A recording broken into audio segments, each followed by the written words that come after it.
ধর্ষণ ও নারী হেনস্থার প্রতিবাদে জয়পুরহাটে মহিলা দলের মানববন্ধন। জয়পুরহাট জেলা প্রতিনিধি আবু রায়হানের পাঠানো তথ্য ও ভিডিও চিত্রে দেখুন বিস্তারিত।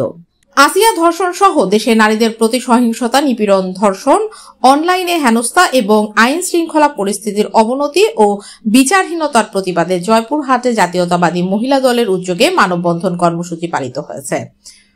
রবিবার দুপুরে শহরের পাঁচুর মোড়ে 0 পয়েন্টে ঘণ্টাব্যাপী এ মানববন্ধন অনুষ্ঠিত হয়।